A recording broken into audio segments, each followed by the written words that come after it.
In today's video, I'm going to teach you how to find the area of a semicircle. So I'm going to teach you a little trick on how to do this, and this would apply for other portions of a circle that you would have to calculate area for. So if we have a problem like this that says the radius of a semicircle is 2 meters, there's the 2 meters. What is the area of the semicircle? Round your answer to the nearest tenth. So we know the formula to find the area of a semicircle is equal to half the area of a circle. Okay, so that's all you need to do. The area of a regular circle is equal to pi r squared, but we need to find half of that, so we just divide by 2. So if you're ever asked to find the quarter of a circle, the area, you would just divide it by 4. Okay? So the approximate value for pi is 3.14.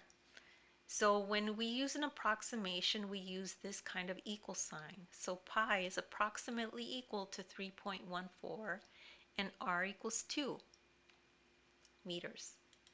So now we just plug in our numbers, 3.14 times 2 squared over 2.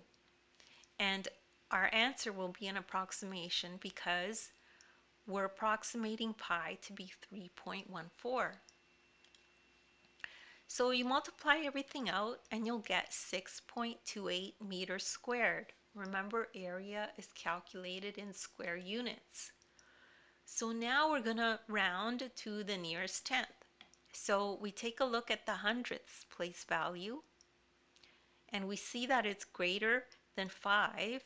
So that means our tenth place value will increase by 1. Okay, we've rounded. So 0.28 is pretty close to 0.3. That's basically what it means. So here is our answer rounded to the nearest tenth. And that's it. That's all there is to that problem. And don't worry if you don't understand that right away. You could just rewatch the video. As well, take a look at the description. There's a link there to my ebook. You could download it. In the ebook, you'll find a link to this very video, and you can follow along in the ebook as you watch the video. As well, in the description, you'll find links to other videos of mine that I've done that are similar to this. You could check those out if you need extra help. Please make sure to like and subscribe, and thank you so much for listening.